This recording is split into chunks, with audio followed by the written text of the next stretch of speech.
Gabriel Merino es doctor en Ciencias Sociales por la Universidad Nacional de La Plata, es docente de geografía en la carrera de Relaciones Internacionales en la misma universidad, trabaja en el posgrado sobre América Latina y tiene una cantidad impresionante de publicaciones. Yo supongo que debe estar cerca de los 85 años más o menos, porque por la cantidad de trabajo que ha puesto, más o menos debe ir por ese lado, pero me parece que me engañaron,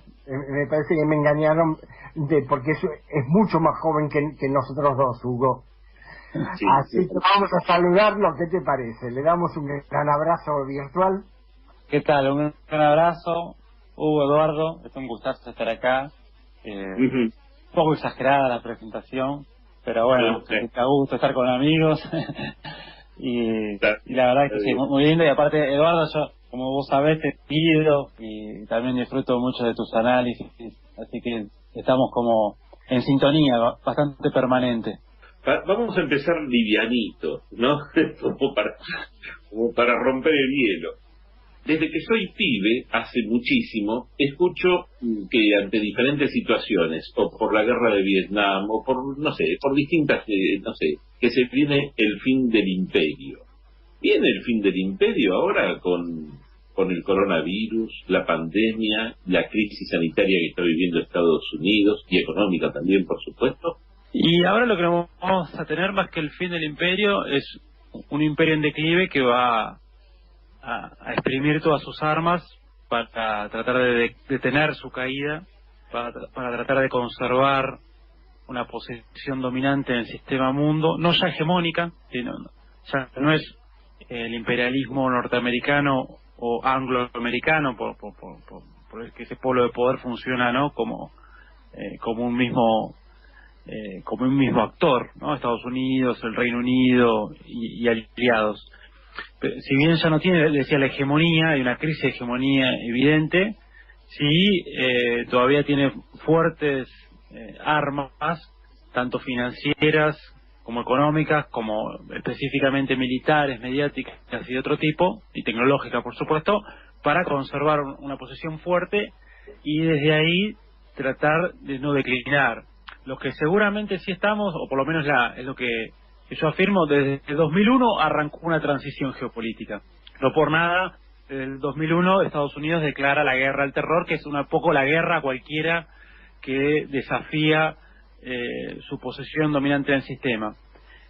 Desde el 2001 vemos aparecer y fortalecerse un conjunto de actores contrahegemónicos, como Rusia, China, o incluso el propio Irán, digamos, aunque en una escala muchísimo menor, pero también vemos que se rompen las alianzas fundamentales, o se quiebran, o se resquebrajan, o tiene contradicciones las alianzas fundamentales en la cual se basaba la hegemonía norteamericana, que era, por ejemplo, Europa Occidental.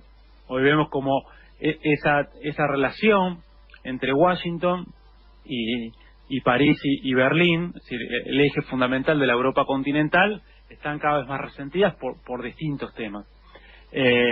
Y también vemos cómo en otros lugares de la periferia mundial o del sur global emergen también con oleadas, con avances y retrocesos, procesos también contrahegemónicos, procesos de reivindicación soberana, de rechazo al orden unipolar y rechazo al programa de neoliberalismo periférico. Eso claramente lo vemos también desde el 2001 en América Latina, quizás un poco antes, desde 1999 con la asunción de Hugo Chávez en Venezuela, crisis de Brasil que también es en 1999, el 2001 que toca en Argentina, y todo un cambio en el proceso latinoamericano que nos llega a consolidar un polo de poder propio, pero genera todo un avance en lo que tiene que ver con grados de soberanía relativos.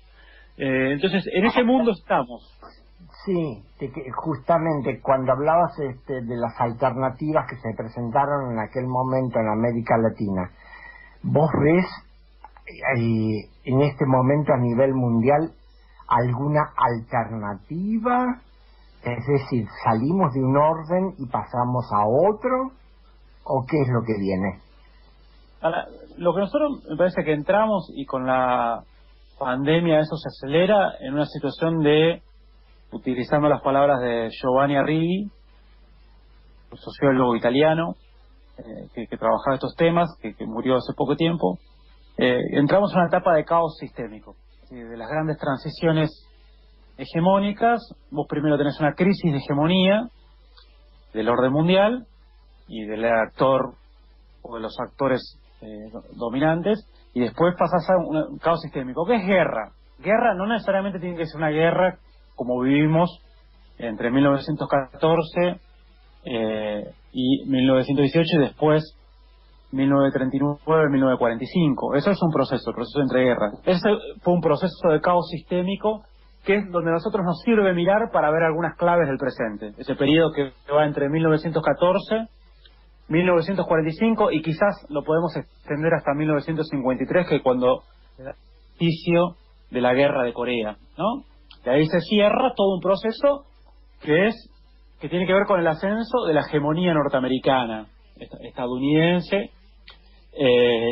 Entonces decía, ¿no? Hoy estamos en esa situación de que entramos en caos sistémico, que es una lucha de todos contra todos, que claramente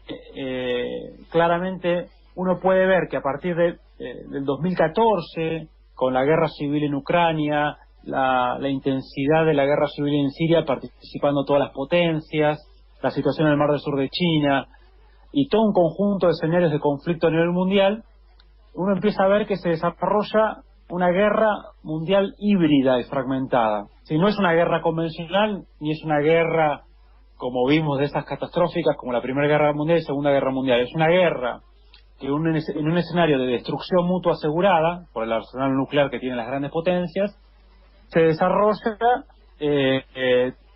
con distintas formas. Por ejemplo, combina las revoluciones de color, los golpes blandos, como se llama, en territorios, para disputar territorios, con las guerras no convencionales o guerras a través de las guerras proxy o las guerras civiles, en donde pueden estar involucradas las principales potencias, pero también es una guerra financiera, como vemos con las sanciones que se realizan a Rusia a partir de 2014, o las sanciones a Irán, o bueno, ahora también se han profundizado las sanciones a Cuba, el bloqueo a Cuba, las sanciones a Venezuela. Es una guerra económica, es una guerra comercial, como ha declarado Trump, es una guerra informática, de una ciberguerra. Recordemos que también algunas primeras acciones de la ciberguerra fue cuando le insertaron un virus al plan de desarrollo nuclear iraní, que por parte de Estados Unidos e Israel, que retrasó bastante ese desarrollo iraní. Es decir, una guerra en todos los frentes, diluida, que Joseph Nye, un teórico de estos temas de Harvard, define como una guerra en la cual el objetivo central es destruir la voluntad política del adversario, destruir moralmente al adversario, ¿sí? Que deje de luchar, que se subsuma a un orden mundial de forma subordinada. No necesariamente... Habitualmente, es decir, los medios y un poco la opinión pública muy influida por la televisión y por los grandes titulares, piensa que, bueno, decae Estados Unidos, vienen los chinos y este va a ser un mundo chino. Vos estás diciendo que no, vamos al caos, pero en ese caos se puede vislumbrar alguna claridad, se puede decir esto va más o menos para la izquierda o va más o menos para la derecha. Y hay algunas tendencias estructurales que creo que con la pandemia se aceleraron. Uno es, como decía, el declive relativo de Occidente y de Estados Unidos en particular, y el ascenso de Asia-Pacífico, que fue primero Japón, después, bueno, Corea, Taiwán, Singapur, otros, pero sobre todo ahora el gigante China. Esto marca una completa ruptura de la tendencia desde el siglo XV y particularmente la tendencia desde el siglo XIX, que fue cuando el Reino Unido subordinó a Asia, particularmente a la India y a China. Entonces se rompió eso, y la tendencia que tenemos es al revés. Una de las cuestiones particulares es que entonces no es una transición hegemónica dentro de las transiciones de la modernidad que nosotros vimos. Es una transición muy distinta, porque lo que emerge no es un Estado, un conjunto de potencias de Europa, Estados Unidos de Occidente. Lo que emerge y lo que desafía es otra cosa. Eso que desafía esa otra cosa con China no es bajo un modelo capitalista típico. Obviamente hay relaciones de producción capitalista en China, pero el capital no controla el Estado, y por otro lado se desarrollan todo otro conjunto de relaciones de producción que hibridan, que generan un modo híbrido. De hecho, la propiedad de la tierra sigue siendo colectiva, las empresas estratégicas de Estado son las que manejan los principales núcleos industriales, tecnológicos, comerciales, financieros. Entonces lo que emerge es otra cosa. Otra tendencia que nosotros vemos estructural y hacia dónde va es que el sur global viene emergiendo, que eso no es nuevo, viene desde los 50, viene achicando la brecha con respecto al norte global. Quizás en América Latina es donde eso tiene más, genera más choques y peleas, porque está el gigante norteamericano que necesita subordinar su patio trasero y limitar ese desarrollo y ese levantamiento de América Latina como parte del sur global. Pero hay una tendencia importante. Otra tendencia importante es que nosotros estamos entrando, algunos lo llaman cuarta revolución industrial, otros lo ven como una profundización del paradigma de la tercera revolución industrial, de los cambios en la tecnología de la información y la comunicación. Pero lo que sí vemos que se profundiza toda una transformación en las relaciones de producción, incluso dentro del capitalismo, con el teletrabajo, el comercio electrónico, la inteligencia artificial y otras cuestiones, y se aceleran un conjunto de cambios tecnológicos que van a reconfigurar el orden próximo.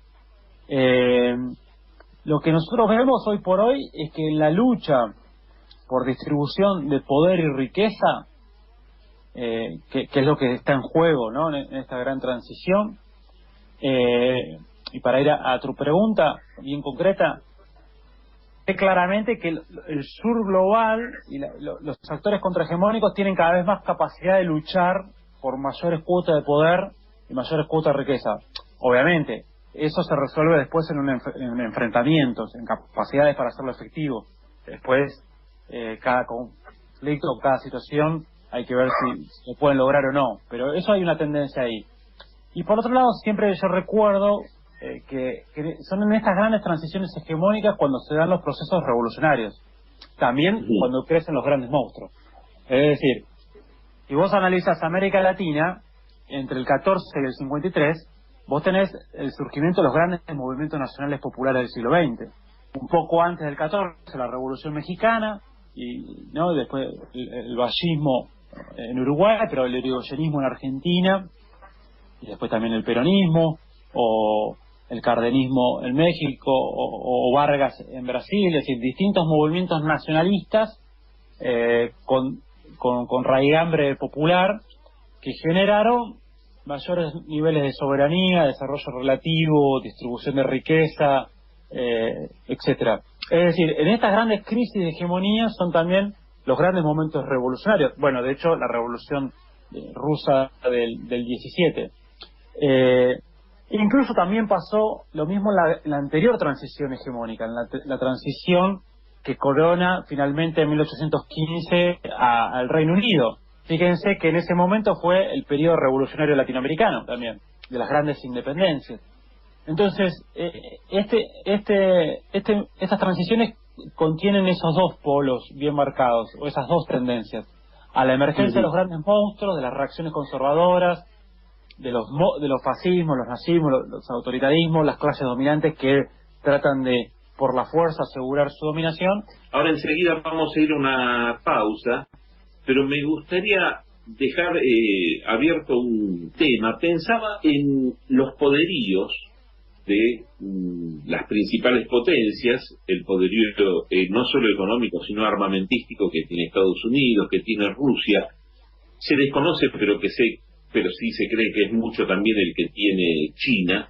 Pero en este caso, ¿no está, digamos, con posibilidades de predominar el poderío chino a partir de las necesidades que tiene de abastecerse y de abastecer a otros países, la capacidad de negociación, esas posibilidades, ¿no crees que pueden llegar a vencer estratégicamente el poderío armamentístico? Esa es una pregunta que me gustaría dejarte. Vamos a una pausa ahora, así cumplimos bien con los tiempos y enseguida seguimos y retomamos. Coronavirus, cuidémonos entre todas y todos. Si tenés tos, resfrío, dolor de garganta, fiebre o dificultad para respirar, quédate en tu domicilio y llama al 148. En Avellaneda, primero la salud. Quédate en tu casa. Municipalidad de Avellaneda. Radio Rebelde. El futuro es nuestro, el futuro es nuestro, el futuro es nuestro, el futuro es nuestro. La radio de todos. Comunicate con Radio Rebelde. Déjanos tu mensaje de audio de WhatsApp. Al 11 55 95 63 67.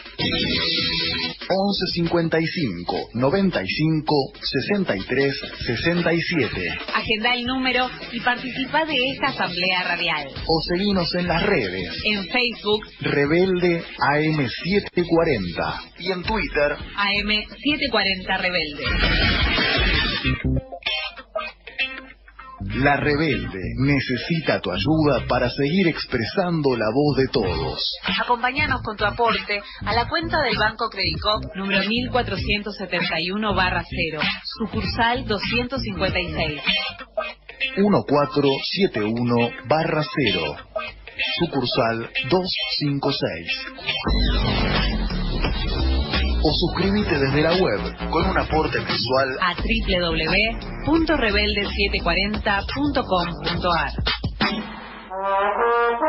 Llega De Boca desde la cuna. Con la conducción de Gustavo Morato, Gustavo Rojas, Héctor Estupenengo y Florencia Volpini. Todos los lunes de 21 a 22 por AM740. Radio Rebelde. De Boca desde la cuna. Un programa para analizar el mundo de Boca desde adentro, con la más certera información.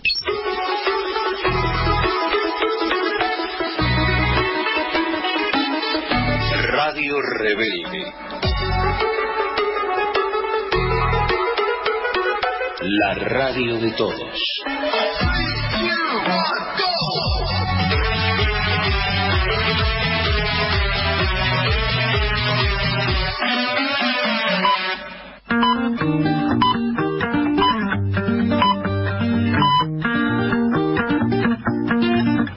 On n'a pas pris la peine de se rassembler un peu avant que le temps prenne nos envies et nos vœux, les images des querelles du passé rancunier ont forgé nos armures, nos cœurs se sont scellés.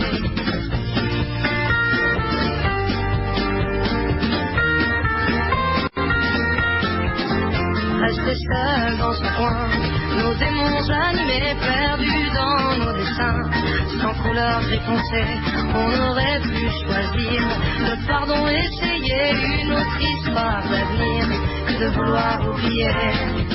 Prenons-nous la main le long de la route, choisissant nos destins, sans plus aucun doute. J'y crois et ce n'est rien qu'une question d'écoute, ouvrir dans nos petites mains.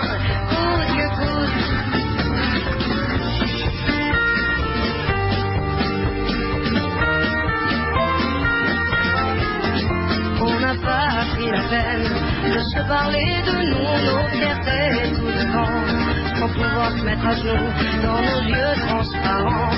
Le mensonge sur nos dents, impossible de le nier, tout le corps révélé.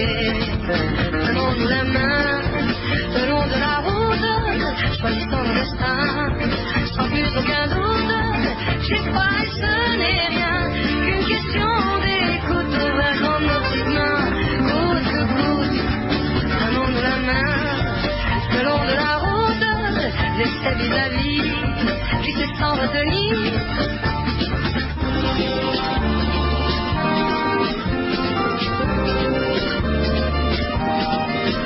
Mais les mots ne sont que des mots, Pas les plus importants, on y met nos sens propres qui changent au gré des gens. C'est con peut-être con, à se cacher soi-même.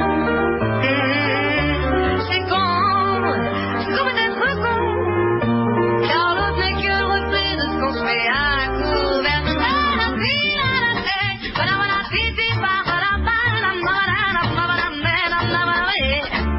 Si nos schémas ancrés ne viennent pas nous figer, c'est le début de nos rêves qui tendent à se confirmer.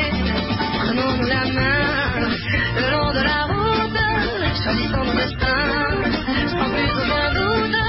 J'y crois et ce n'est rien qu'une question d'écoute. Devrait rendre nos petites mains coûte que coûte.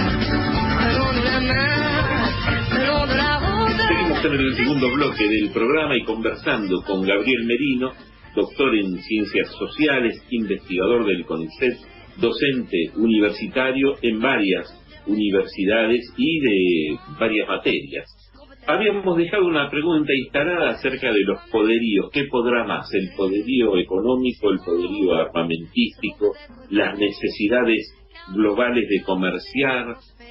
¿Cómo ves el tema, Gabriel? Es muy buena pregunta y creo que tiene muchas dimensiones. Sin lugar a dudas, China en particular ha achicado la brecha con respecto a Estados Unidos y Occidente en un montón de esas dimensiones, e incluso en algunas ha superado. Es decir, por ejemplo, en materia militar se dice que Estados Unidos tiene claramente el predominio, pero la alianza con Rusia, en primer lugar, por parte de China, ha empardado mucho esa situación y ha generado otra correlación de fuerzas en Eurasia. Por otro lado, ya en un informe que el otro día leía de Rand Corporation, una institución norteamericana, afirmaba que en las simulaciones que ellos hacen de escenarios de guerra, ya no es claro la historia de Estados Unidos en una guerra en el Pacífico, que es donde se supone el corazón de una posible guerra mundial. Por otro lado, el propio Congreso de Estados Unidos, en un informe reciente, considera que ya no existe más superioridad naval por parte de Estados Unidos en el Pacífico Occidental, es decir, ahí en el Mar del Sur de China y las zonas aledañas, que es donde pasa el 30-40% del comercio mundial, donde está gran parte de la población del planeta, digamos, la zona clave. Eso en el plano militar. Pero también me parece interesante marcar que ya China tiene la primacía productiva en muchas áreas y ha logrado, China con otros países del sur global, generar una red comercial, también aprovechando las condiciones de la globalización capitalista post años 80, unas redes comerciales que empardan a las del norte global. Es decir, si vos comparas el comercio sur-global, sur-sur, con el comercio norte-norte, te dan más o menos el mismo número. Algo que era impensado hace 50 años, ¿no? Que era todo el comercio era predominantemente del norte. Y China empieza a tener primacía productiva en muchas ramas, decíamos, y eso arrastra a otros países, genera otras condiciones. También China y Asia-Pacífico están mostrando una capacidad fenomenal en esta situación de la pandemia, situación de urgencia sanitaria mundial, para hacer frente en términos societales, estatales, a esa situación.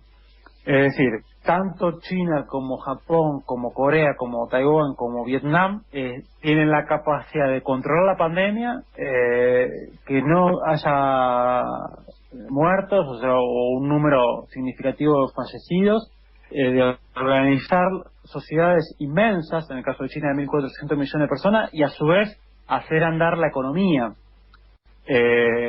Digamos, tiene una capacidad que Occidente y las otras regiones del mundo en realidad oscilan entre un escenario catastrófico, que es caída económica y desastre sanitario, que es lo que está Brasil y Estados Unidos, o en un caso mejor, como la Argentina o Alemania, que pueden cuidar la salud de la población, pero no tienen esa capacidad de hacer funcionar a ese nivel la economía.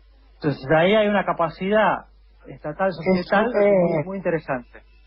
Sí, me sugieren, has hecho una asociación muy interesante que a cualquiera, digamos, le admiraría, le haría levantar las cejas, como dijiste Argentina y Alemania.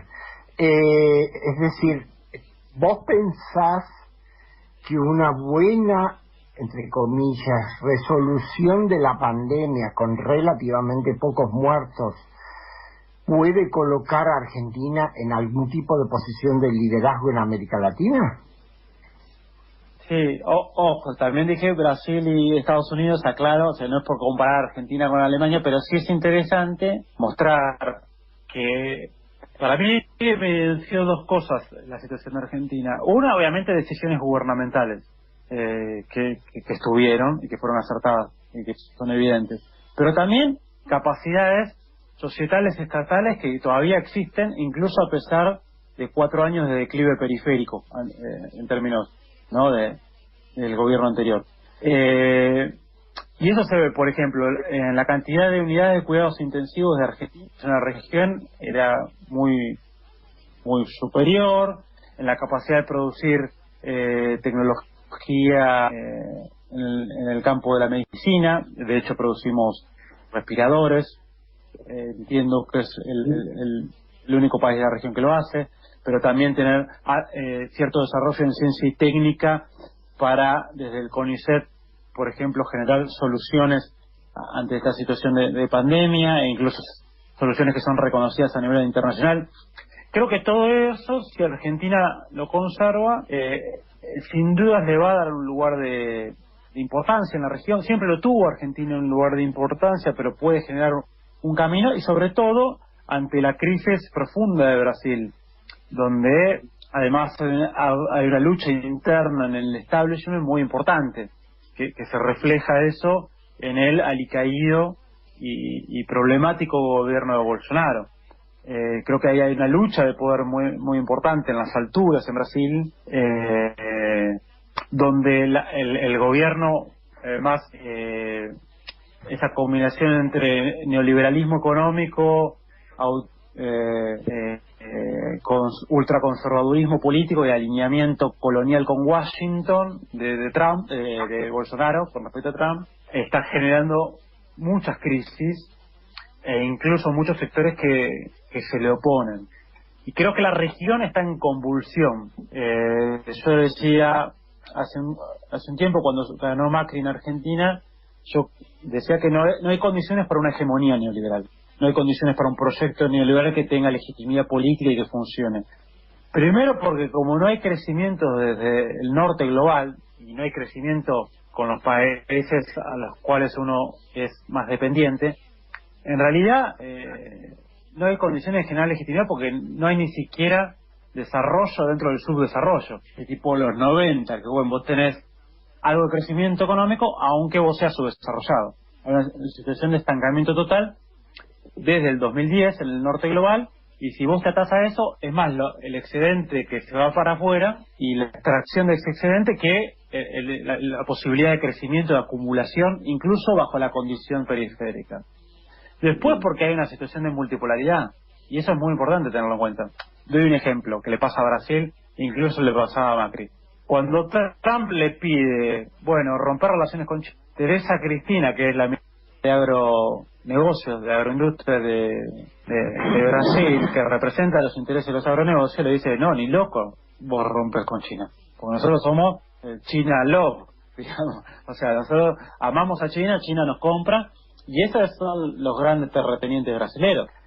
Pero por otro lado, por ejemplo, cuando Macri, Trump y los Estados Unidos le piden que saque la base china aeroespacial en Argentina, en la Patagonia, en Neuquén, Macri no puede porque hay otra condicionalidad, otro juego. O también podemos pensar cómo esa multipolaridad influye en la situación de Venezuela. Si genera otro escenario de correlación de fuerzas. En este contexto regional, ¿cómo negocia Argentina? ¿Negocia solo con el resto de los países? ¿Tiene posibilidad de aliarse regionalmente como para potenciar la capacidad negociadora? Y yo creo que a ver, obviamente está México, pero me parece que Argentina se puede abocar con esta fortaleza que señalaba Eduardo, puede empezar a trabajar algunas cuestiones al interior del Mercosur, sobre todo teniendo en cuenta algo.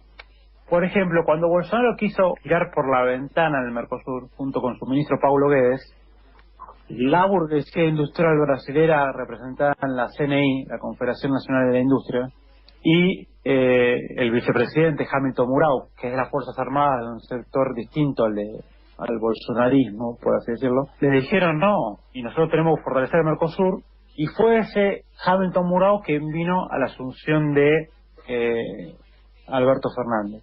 Es decir, ¿por qué marco esto? Porque esta situación, o el jaque que existe al neoliberalismo en Chile, o la situación que todavía no se resolvió en Bolivia, o el giro que dio México después de 30 años de neoliberalismo, ¿sí? Toda esa situación puede generar un marco favorable para que Argentina pueda encontrar aliados o situaciones ventajosas, donde obviamente también cuenta con un aliado adicional en esta situación mundial, que es Europa continental, que no solo le sirve el Mercosur, es Europa continental, sino que también tiene un juego ahí que pesa en la tirantesco. Y tiene obviamente a China y a Rusia como posibles aliados, y también un jugador fundamental, que es el Papa Francisco, que creo que ha jugado un rol importante en la región, en Argentina, y que es parte de de la falta de condiciones para una hegemonía neoliberal.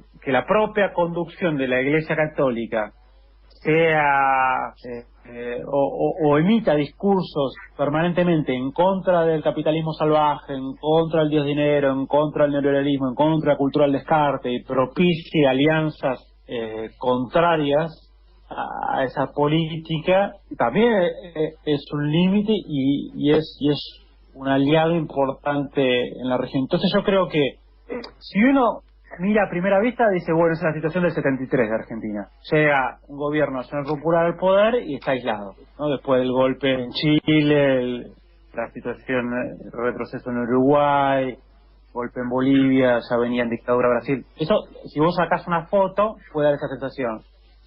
Pero mientras vos en el 73 estabas en pleno retroceso total de los nacionalismos populares en la región y de los procesos de liberación nacional, y estábamos en la emergencia de la construcción de la salida neoliberal y las dictaduras y todo lo que vimos en esa época, nosotros hoy estamos en un periodo totalmente distinto por lo que charlábamos anteriormente. Entonces creo que eso es interesante analizarlo para entender que no es que está Argentina sola, porque el contexto popular es distinto en la región.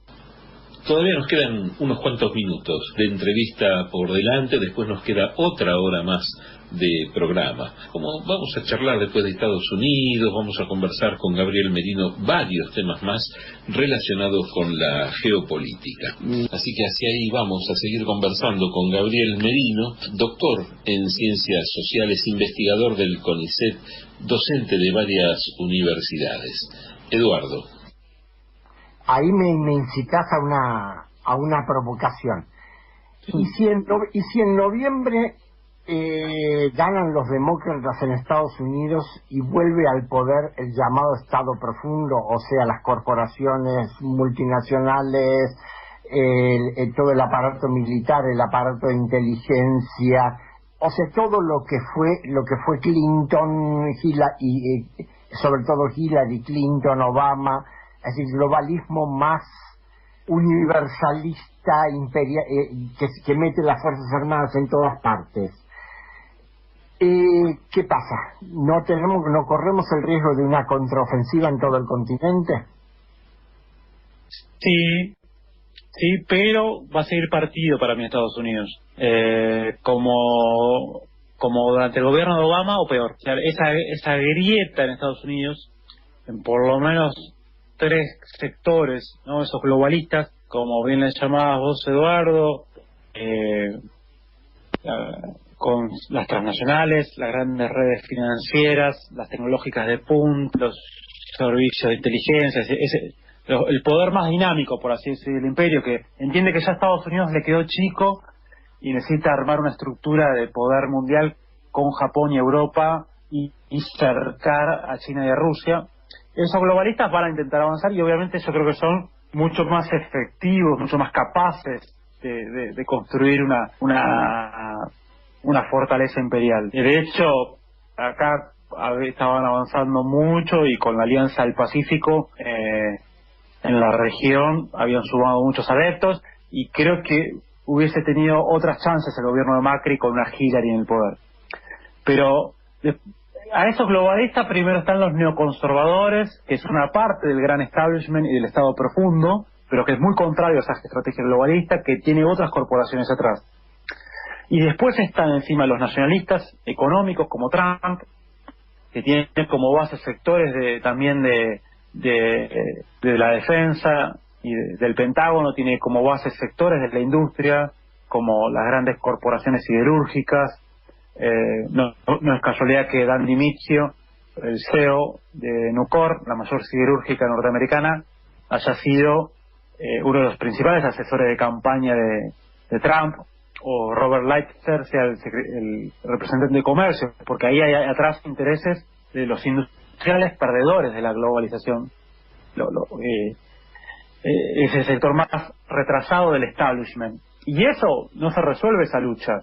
La forma de resolverlo puede ser que en una situación de mucho crecimiento económico global y que Estados Unidos recupere una hegemonía, tenga suficiente capacidad para darle de comer a todos eso, digamos, y darle de comer a sus sectores trabajadores. Pero el proceso que vemos no es para ese lado. Vemos un proceso de no crecimiento mundial, de que China cada vez disputa más fuerte, que eso exacerba las disputas internas en Estados Unidos y que encima ahora le crece con cada vez más fuerza una crisis por abajo, una crisis anti-establishment. Que incluso sectores de Trump también expresan esa crisis, nada más que lo hacen por derecha, ¿no? Es el trumpismo más populoso, digamos, de algunos sectores del medio oeste norteamericano, que expresan también esa crisis anti-establishment, pero en una salida más reaccionaria, más conservadora por derecha. Pero desde Estados Unidos creo que se le dificulta mucho, aún ganando Biden y los globalistas, se les dificulta bastante, no quiere decir que sea definitivo esto que digo, pero se le dificulta bastante solucionar el problema de hegemonía y recuperar la iniciativa estratégica. ¿Sabes que cuando Eduardo te entrevistó hace un par de meses, hubo una frase que después nos quedamos conversando ahora con Eduardo en una parte del programa, donde decías que el capital responde con Estado a las crisis, que el capital suele responder con Estado a las crisis. Estuvimos viendo, después que dijiste esa frase, que algunos países, tomamos el caso de Islandia, hace un par de semanas atrás, Perú, varios países se estuvieron ocupando, nacionalizando o estatizando, aunque sea temporalmente algunos, su sistema sanitario, ¿no?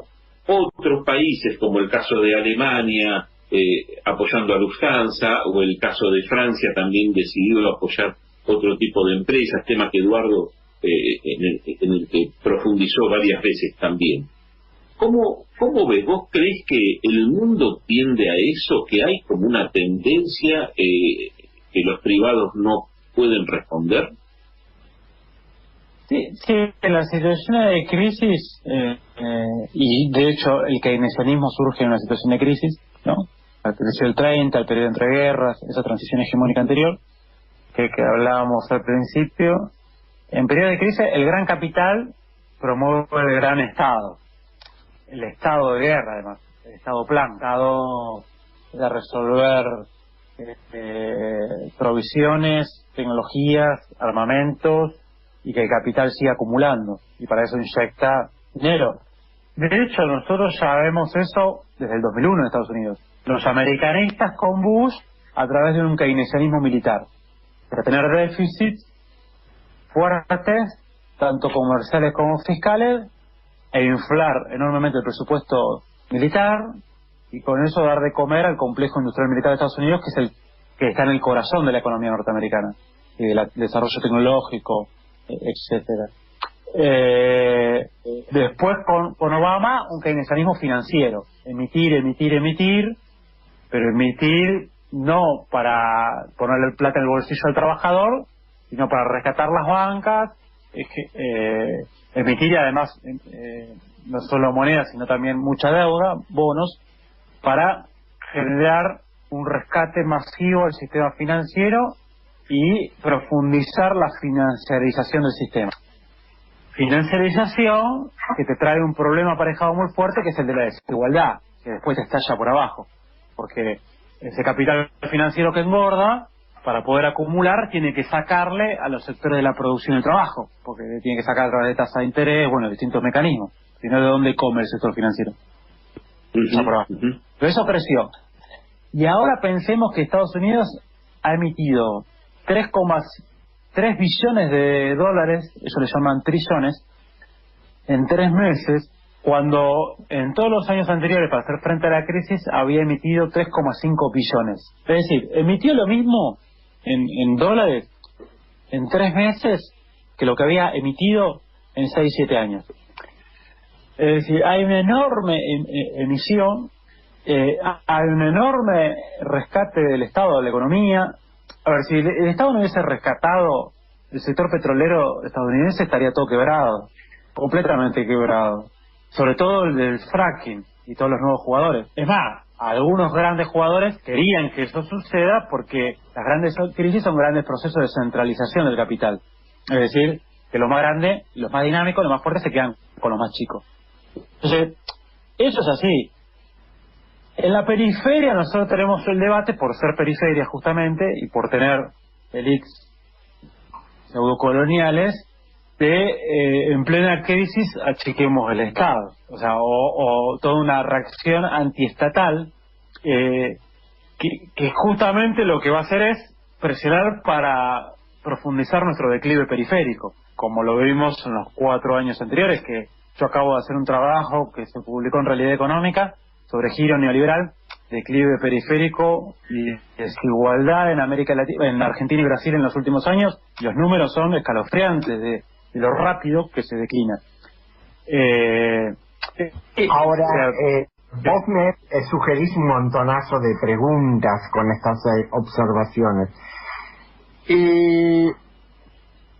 Los planteos simplistas sobre el lugar de Argentina en el mundo en los próximos años dicen, unos dicen, bueno, vamos con China, hacemos negocio con China, China ya es nuestro principal comprador, superó a Brasil, nos pegamos a China. Y vienen los otros y dicen, sí, bueno, pero vos estás haciendo un acuerdo de deuda con fondos financieros que tienen el respaldo del Estado norteamericano, después tenés que hacer el acuerdo con el Fondo Monetario Internacional, más bien que no estás en condiciones de pelearte mucho con Estados Unidos. ¿Existe qué sería algo así como una tercera posición en este momento? Buena pregunta. Y la tercera posición sería retomarle el camino del Banco del Sur, el Estado continental latinoamericano, empezando por el Mercosur. Cuando digo Estado continental no digo una banderita, digamos, pero sí generar instituciones regionales sólidas y con poder real que permitan una efectiva unidad y un aumento de la escala en el poder. En realidad, si nosotros buscamos una salida de desarrollo, soberanía, justicia social, inclusión o como se lo llame, es decir, donde vos puedas desarrollar las 6 dimensiones centrales del poder mundial, que después te permite tener poder y por lo tanto participar en una mejor distribución de la riqueza, que esas dimensiones son la capacidad tecnológica nacional y productiva, ¿no? Relacionada a lo tecnológico, la capacidad financiero-monetaria, la capacidad de defensa, el control de tus recursos naturales y sus rentas, los medios masivos y las plataformas de comunicación y las matrices culturales identitarias nacionales. Bueno, si querés desarrollar esas 6 dimensiones, no hay escala por fuera de lo regional. Lo que quieren los otros 2 escenarios implican, ¿cierto?, mantener la dependencia, mantener la subordinación y la imposibilidad de desarrollo. Claro, uno puede decir, bueno, con Occidente no vas a tener ni siquiera crecimiento porque está estancado. Por ahí con China vas a tener desarrollo dentro del subdesarrollo, en ese esquema de integración. No en un esquema así de, bueno, yo le vendo soja a los chinos y con eso me alcanza. Por lo tanto, eso te obliga sí o sí a concentrarte en la escala de la idea de lo continental, empezando por el Mercosur. Entonces voy a decir, en esas 6 dimensiones que yo mencioné del poder, vos tendrías que tener una herramienta de escala regional. Por eso digo, el Banco del Sur y la moneda del Sur, una. 2, en lo tecnológico, bueno, integrar, ¿no?, desarrollo tecnológico conjunto, por lo menos al interior del Mercosur. Y así ir avanzando en cada una de las esferas. Es muy difícil, si no haces eso, romper el lugar y la jerarquía que Argentina tiene en la situación mundial, como semiperiferia. En todo caso, vamos a seguir declinando un poco más, o nos defenderemos, como se dice en la metáfora futbolera, ¿no?, los 11 colgados del travesaño, nos defenderemos para no declinar en un gobierno nacional que pueda sostener ciertas condiciones de semiperiferia, que no, porque nosotros no somos periferia, ¿no? Y vos te das cuenta en un conjunto de indicadores de desarrollo, incluso te das cuenta en esta pandemia. Somos semiperiferia, pero el tema es, bueno, o tenés una estrategia defensiva para sostener ese espacio, o tenés, me parece a mí, un declive profundo por lo que se viene. Bueno, es un gran desafío, y por supuesto que vamos a invitarte otra vez a seguir debatiendo, más que debatiendo, pidiéndote que nos digas, ¿no? Por dónde va la cosa, Gabriel. Se nos fue el tiempo, y lamento que haya sido así porque me gustaría seguir conversando, pero la vamos a seguir más adelante de vuelta. Bueno, Eduardo, me encantó, como siempre. Se me fue volando a mí también, ni me di cuenta que ya se había pasado. Bueno, un gustazo, y les mando un fuerte abrazo y a disposición. A mí me encanta charlar de estos temas, aparte con gente que sabe mucho, y es un gusto y un honor. Muchísimas gracias. Muchas gracias por tu tiempo, muchas gracias por la dedicación, y la verdad que nos dejaste un montonazo de ideas y propuestas para seguir hilando. Es decir, con eso armamos no sé cuántas audiciones más. Era Gabriel Merito, que nos acompañó en Ciencias Sociales, investigador del CONICET y docente universitario. Enseguida volvemos.